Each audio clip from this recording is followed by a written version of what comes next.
Assalamualaikum warahmatullahi wabarakatuh.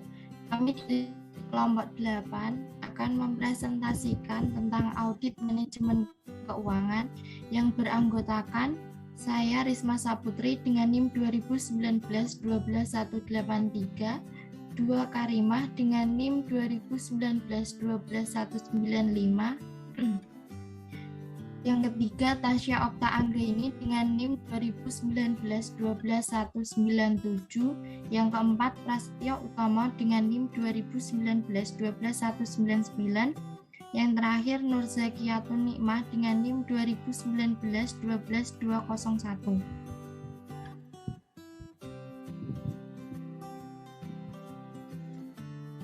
Pemanfaatan secara terencana seluruh sumber daya perusahaan bertujuan untuk menciptakan nilai ekonomi jangka panjang untuk menutupi semua sumber daya yang telah digunakan.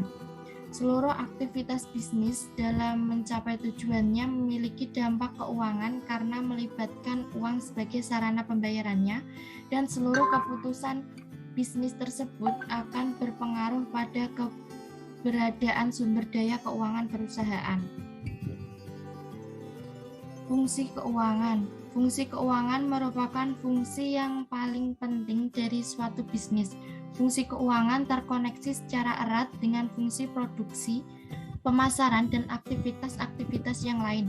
Fungsi keuangan yang terkelola dengan baik dapat mendukung fungsi produksi, pemasaran, aktivitas penelitian, dan pengembangan sumber daya manusia. Keputusan keuangan atau fungsi keuangan saling terkait dengan erat. Seluruh keputusan bisnis melibatkan uang. Ketika keputusan melibatkan uang, itu adalah keputusan keuangan dalam bisnis perusahaan. Yang pertama, penjualan kredit akan memunculkan tagihan kepada pelanggan yang pada saat realisasi pembayarannya akan meningkatkan kas yang dimiliki perusahaan. Yang kedua, pajakan tenaga kerja menimbulkan konsekuensi pembayaran gaji dan upah kepada karyawan yang pembayarannya mengakibatkan terjadinya arus kas keluar. Yang ketiga, pembelian fasilitas produksi dan peralatan operasi lainnya yang digunakan secara kredit memunculkan kewajiban yang pada saat realisasi pembayarannya mengakibatkan terjadinya arus kas keluar. Yang keempat, penerimaan pinjaman dari kreditor pada awalnya menyebabkan terjadinya arus kas masuk, dan pada saat pembayaran kewajiban tersebut saat jatuh tempo menimbulkan terjadinya arus kas keluar. Pada seluruh area keputusan keuangan, peran manajer keuangan sangat vital. Kita dapat mengklasifikasikan fungsi atau keputusan keuangan dalam 4 kelompok besar. Yang pertama, keputusan investasi atau bauran aset jangka panjang. Yang kedua, keputusan pembiayaan atau bauran struktur modal. Yang ketiga, keputusan likuiditas atau bauran aset-aset jangka pendek. Yang keempat, keputusan dividen atau keputusan pengalokasian laba perusahaan. Pengertian audit manajemen keuangan. Secara umum, audit manajemen keuangan dilakukan untuk memberikan keyakinan bahwa sumber daya keuangan yang dimiliki perusahaan telah dikelola secara ekonomi, efisien, dan efektif dalam mencapai tujuannya sehingga mampu mendukung pencapaian tujuan perusahaan secara keseluruhan. Audit manajemen keuangan adalah analisis dan penilaian yang dilakukan secara sistematis, periodik, dan terdokumentasi terhadap pengambilan keputusan serta segala kebijakan dalam pengelolaan sumber daya keuangan perusahaan. Audit manajemen keuangan bertumpu pada ketiga keputusan dan kebijakan dalam pengelolaan keuangan perusahaan, yaitu kebijakan investasi, operasi, dan pendanaan. Tujuan dan manfaat audit.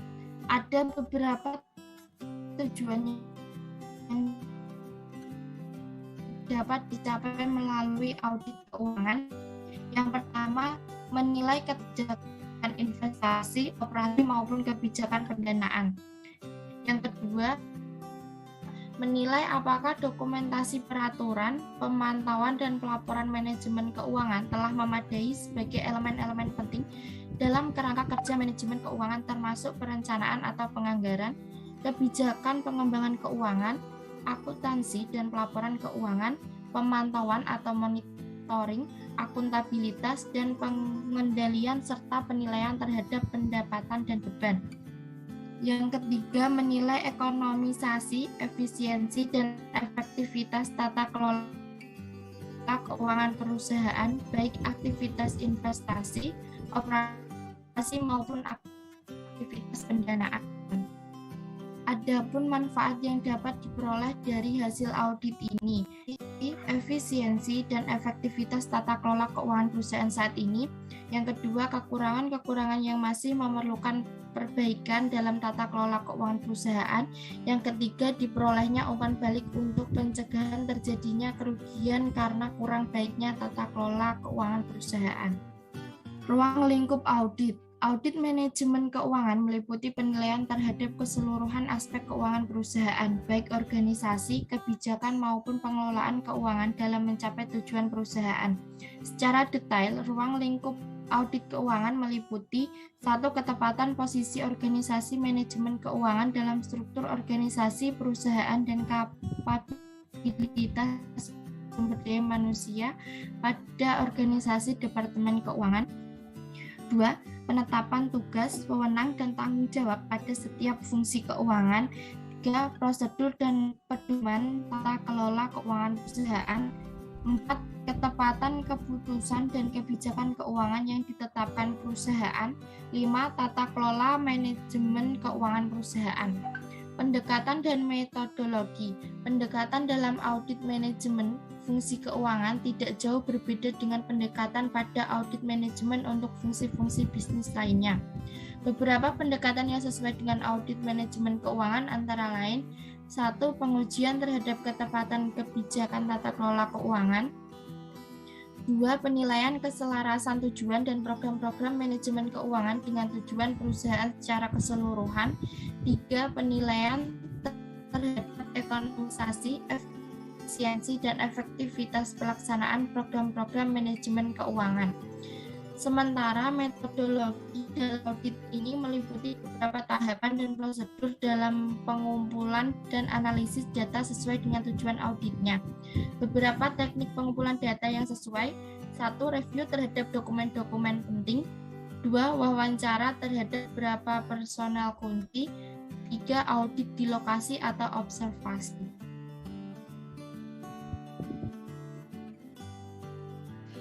Tujuan dan fungsi manajemen keuangan.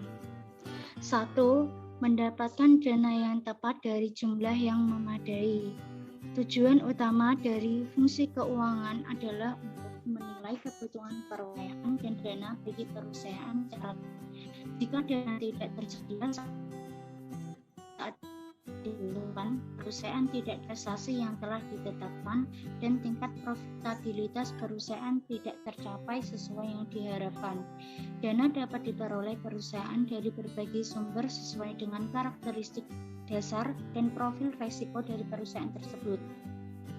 Untuk perusahaan manufaktur yang proses produksinya belum dimulai dan membutuhkan masa persiapan dalam jangka waktu yang panjang, sangat penting untuk memiliki sumber dana jangka panjang seperti modal penyertaan, surat utang, pinjaman jangka panjang, dan sebagainya. Selama masa persiapan yang panjang ini sampai dengan beroperasi secara komersial, perusahaan belum menikmati keuntungan untuk beberapa tahun. Untuk itu, perusahaan seharusnya mengandalkan lebih banyak modal permanen seperti modal penyertaan untuk menghindari beban bunga dan kewajiban untuk membayar pokok pinjaman. 2. Penggunaan dana dengan tepat. Mendapatkan dana adalah suatu yang sangat penting, tetapi menggunakan dana dengan tepat menjadi lebih penting. Tanpa penggunaan dana secara perusahaan tidak dapat menikmati penghasilan. Penggunaan dana secara tidak tepat menyebabkan tidak maksimalnya kontribusi dana yang dimiliki, karena terjadi potensi manfaat yang hilang. Manfaat yang diperoleh seharusnya melebihi biaya modal sehingga perusahaan mendapatkan keuntungan. Perencanaan yang matang dan analisis biaya serta manfaat harus ditetapkan terlebih dahulu sebelum proyek tersebut direalisasikan. Ketiga, meningkatkan profitabilitas. Keuntungan adalah tujuan terpenting dari seluruh aktivitas biaya perusahaan. Perencanaan dan pengendalian keuangan perusahaan bertujuan untuk meningkatkan profitabilitas perusahaan tersebut. Untuk mencapai hal ini, biaya atas penggunaan dana atau biaya modal seharusnya rendah. Dana-dana yang menganggur tidak memberikan pendapatan tetapi menunjukkan biaya. Oleh karena itu, perusahaan harus menghindari terjadinya dana menganggur. Fungsi keuangan juga harus menyesuaikan biaya dan pengembalian yang dapat diperoleh dari dana tersebut. Jika dana dapat dimanfaatkan secara efektif dan efisien, maka profitabilitas meningkat. Keempat, memaksimalkan nilai perusahaan. Tujuan terakhir dari fungsi keuangan perusahaan adalah memaksimalkan nilai perusahaan yang merefleksasikan maksimal kesejahteraan para pemegang sahamnya. Nilai perusahaan merefleksasikan besarnya hak milik yang terbentuk dari akumulasi laba dan setoran pemiliknya kepada perusahaan. Nilai pasar dari saham adalah merupakan suatu indikator dari tingkat kesejahteraan pemiliknya. Untuk membantu perencanaan audit dan dalam menentukan area dan prioritas dari audit, auditor harus mempertimbangkan risiko-risiko berikut ini. 1. Aturan wewenang dan tanggung jawab khusus dalam manajemen keuangan tidak secara jelas didokumentasikan dan dikomunikasikan. Kedua, manajemen senior tidak menerima informasi keuangan yang akurat dan tepat waktu sebagai dasar pengambilan keputusan berkaitan dengan kalkulasi biaya dan progres dari masing-masing bagian dalam pencapaian tujuan strategisnya. Ketiga, kebijakan dan prosedur manajemen keuangan tidak stabil atau tidak secara konsisten diikuti atau dimonitor di kantor pusat, cabang, dan unit-unit operasional. Keempat, struktur organisasi yang efektif berkaitan dengan tata kelola manajemen keuangan tidak ditetapkan atau tidak dikomunikasikan dengan tepat. Audit organisasi manajemen keuangan. Pencapaian tujuan fungsi keuangan dalam perusahaan sangat tergantung pada efektivitas organisasi manajemen keuangan. Keleluasaan seorang Chief Financial Officer membuat kebijakan dan mengambil keputusan dalam pengelolaan keuangan. Perusahaan tergantung pada batasan tugas, wewenang, dan tanggung jawab yang diberikan kepadanya. Mengingat fungsinya yang sangat penting dalam keberhasilan perusahaan, manajemen keuangan harus ditetapkan pada posisi yang strategis dalam struktur organisasi yang efektif. Untuk menjadikan organisasi ini mampu mengambil keputusan dan membuat kebijakan secara mandiri, fungsi ini harus berada pada level manajemen puncak atau top manajemen atau dewan direksi. Organisasi manajemen keuangan yang kuat juga harus didukung oleh sumber daya manusia yang kompeten, memiliki dedikasi dan loyalitas yang tinggi pada perusahaan. Ilmu pengetahuan dan keterampilan bidang keuangan, akuntansi, dan perpajakan menjadi kualifikasi utama sumber daya manusia yang tergabung dalam organisasi ini. Pengelolaan transaksi keuangan yang merupakan hampir keseluruhan dari transaksi perusahaan harus menghasilkan laporan dan informasi yang cukup, akurat, dan tepat waktu sebagai dasar pengambilan keputusan oleh berbagai pihak yang berkepentingan dan wujud dari ketaatan pada peraturan yang berlaku.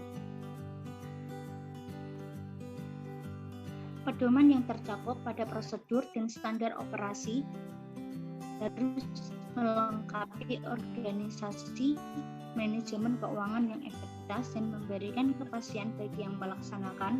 Standar prosedur harus memuat standar tentang pelaksanaan aktivitas, standar keberhasilan, dokumentasi, dan pelaporan, serta dapat menjadi dasar penilaian prestasi bagi yang melaksanakan aktivitas-aktivitas tersebut. Untuk memberikan arah dalam aktivitasnya, manajemen keuangan harus secara tegas merunut dalam mencapai keberhasilan perusahaan secara keseluruhan. Sebagai pedoman beraktivitas bagi seluruh individu dan kelompok, tujuan tersebut harus dijabarkan lebih lanjut dalam program-program dan rencana kegiatan untuk mencapai tujuannya. Selanjutnya, audit atas keputusan investasi. Aspek pentingnya adalah mengalokasikan modal dalam investasi yang akan menghasilkan manfaat di masa depan. Ada 4 unsur penting yang harus diperhatikan. Yang pertama, jumlah investasi bersih yang harus dikeluarkan. 2, potensi keuntungan atau arus kas masuk operasi bersih yang diperoleh. 3, periode waktu investasi untuk menghasilkan keuntungan. 4, pemilihan modal pada akhir umur investasi. Ada audit atas keputusan operasi. Kebijakan operasional menyangkut penggunaan secara optimal sumber daya yang dimiliki perusahaan untuk memuaskan pelanggannya. Ada 4 aspek audit atas keputusan operasi. Yang pertama ada jumlah optimal aset lancar. 2, manajemen kas. 3, manajemen piutang. 4, manajemen persediaan. Yang pertama, jumlah optimal aset lancar. Pertimbangan penentuan jumlah optimal aset lancar ada 2, yaitu 1, tingkat output yang dicapai. 2, tingkat laba ROI yang diharapkan dari penggunaan aset lancar. Selanjutnya yaitu manajemen kas. Kas merupakan aset paling liquid dimiliki perusahaan yang dikelola dengan baik agar mampu memberikan kontribusi secara optimal dalam usaha pencapaian laba. Peran kas harian sangat membantu manajemen mengatur pemenuhan kebutuhan kas dalam operasional perusahaan dan memanfaatkan kelebihan kas jangka pendek untuk menghindari inefisiensi. Saldo kas yang terlalu tinggi dapat menimbulkan inefisiensi karena kas menganggur dan membebani laba yang diperoleh. Sementara kas yang terlalu rendah mengandung risiko yang sangat tinggi terhadap keberlangsungan operasional dan tuntutan penyelesaian kewajiban utang yang jatuh tempo. Optimalisasi penggunaan kas dapat dilakukan dengan berbagai cara. Yang pertama itu mempercepat penerimaan kas, kedua memperlambat pembayaran, ketiga menginvestasikan sisa kas yang belum digunakan. Beberapa kebijakan yang dapat diambil dalam mengendalikan jumlah kas yang tepat, yaitu siapkan rencana arus kas secara reguler, tingkatkan kas yang melalui penjualan tapi bukan penjualan produk di bawah harga, membayar komisi penjualan pada saat penjualan sudah diterima pembayarannya, dan yang terakhir yaitu jangan sembunyikan permasalahan dari bank, sampaikan lebih awal jika perusahaan membutuhkan tambahan dana atau mengalami masalah arus kas. Manajemen hutang. Manajemen piutang. Piutang merupakan bagian dari strategi peningkatan pendapatan perusahaan. Syarat penjualan kredit lebih menarik daripada penjualan tunai. Akan tetapi tingkat piutang yang terlalu tinggi dapat membebani anggaran perusahaan. Kebijakan penagihan dan pemberian kredit mencakup 5 keputusan penting antara lain. Yang pertama, kualitas nasabah yang diterima. Kedua, jangka waktu kredit. Ketiga, ukuran diskonto yang diberikan. Keempat, hal-hal khusus. Dan kelima, tingkat biaya penagihan.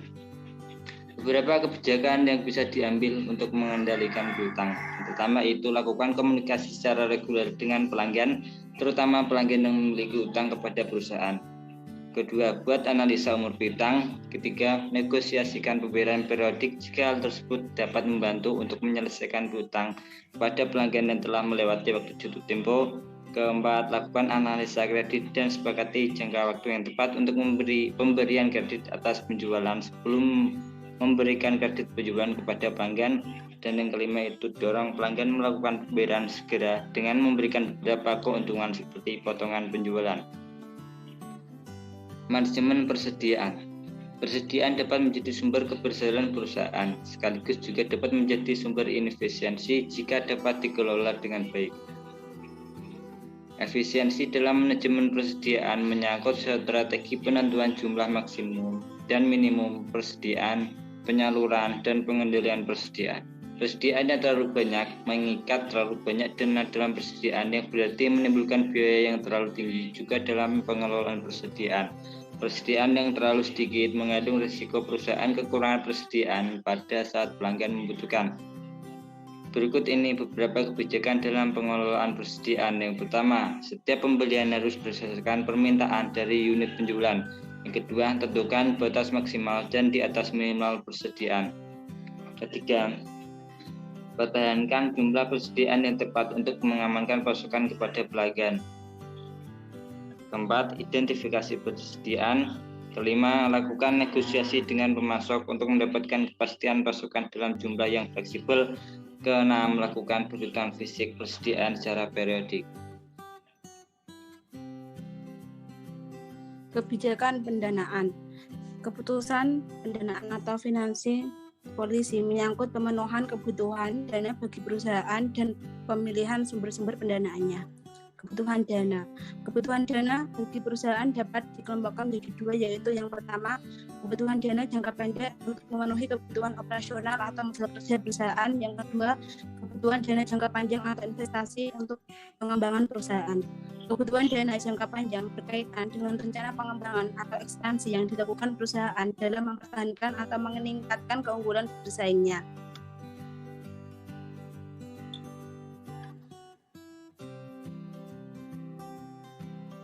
Sumber dana. Berbagai sumber pendanaan dapat digunakan perusahaan untuk memenuhi kebutuhan dananya, baik untuk jangka pendek maupun jangka panjang. Dalam pendanaan, perusahaan harus memilih atau menentukan sumber pendanaan yang paling ekonomis, dengan biaya paling rendah tanpa mengabaikan dasar pertimbangan lainnya. Secara umum, sumber dana dapat dikelompokkan menjadi dua, sesuai dengan tujuan penggunaannya, yaitu sumber dana jangka pendek dan sumber dana jangka panjang. Pertimbangan dalam memilih sumber dana. Ketika menentukan keputusan pendanaan, manajer harus menentukan kombinasi pendanaan atau struktur modal terbaik, yaitu struktur modal yang mengoptimalkan nilai perusahaan bagi para pemegang sahamnya. Memperoleh dana dengan mengorbankan minimal tidak boleh mengabaikan pertimbangan-pertimbangan lain, yang sesungguhnya secara bersama-sama harus dipertimbangkan dalam memilih sumber dana untuk memenuhi kebutuhan dana perusahaan.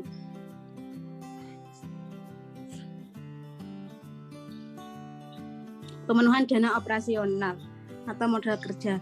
Semaksimal mungkin harus menggunakan sumber-sumber pembiayaan jangka pendek seperti utang usaha dari pemasok, utang wesel atau kredit modal dari perbankan.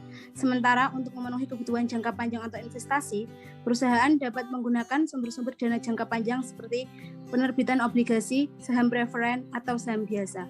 Beberapa hal yang harus dipertimbangkan memilih sumber dana meliputi yang pertama, biaya inkremental, kedua, fleksibilitas, ketiga, waktu, keempat, pengendalian, kelima, kemungkinan risiko. Biaya modal akan dipengaruhi tidak hanya oleh kondisi pasar sekarang untuk semua instrumen uang jangka panjang, tetapi juga oleh risiko spesifik perusahaan seperti penjamin emisi dan investor. Risiko spesifik dan kemampuannya dalam memenuhi kewajiban utangnya berhubungan dengan karakteristik usaha yang dipilih perusahaan. Fleksibel dalam pemilihan alternatif sumber dana berkaitan dengan rentang pilihan pendanaan masa depan setelah suatu alternatif terpilih. Ketentuan waktu berkaitan dengan aset yang tetap menerbitkan alternatif instrumen pendanaan yang dipilih, berkaitan dengan pergerakan harga dan hasil pasar surat berharga. Aspek pengendalian menyangkut bagaimana menjaga kepentingan pemegang saham untuk memiliki kendali atas perusahaan penerbit saham tersebut. Pemilihan alternatif pendanaan harus secara cermat mempertimbangkan kelima aspek di atas dan menguji dukungan atas penolakan sebagai masukan dalam penentuan pilihan alternatif sumber pendanaan.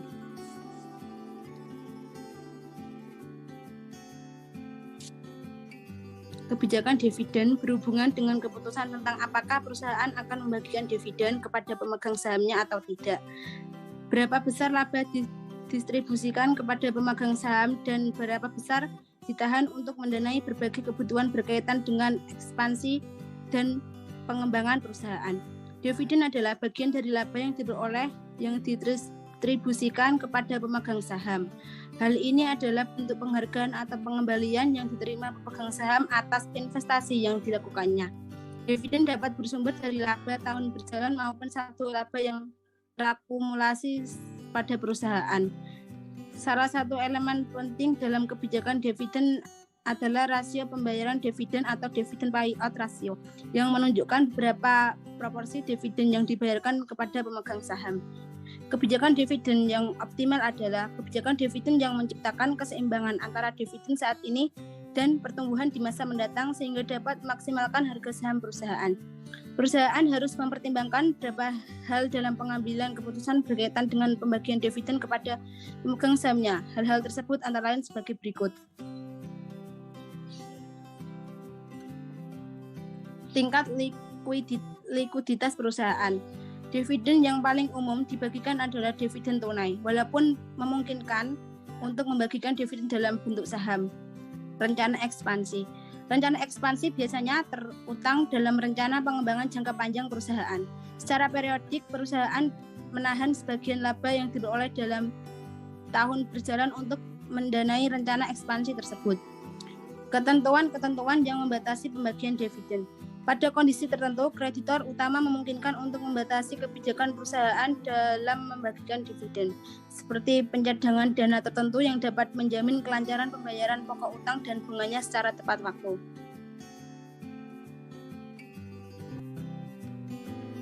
Cukup sekian presentasi dari kelompok kami. Bila ada materi yang kurang jelas atau salah kata mohon dimaafkan. Wassalamualaikum warahmatullahi wabarakatuh.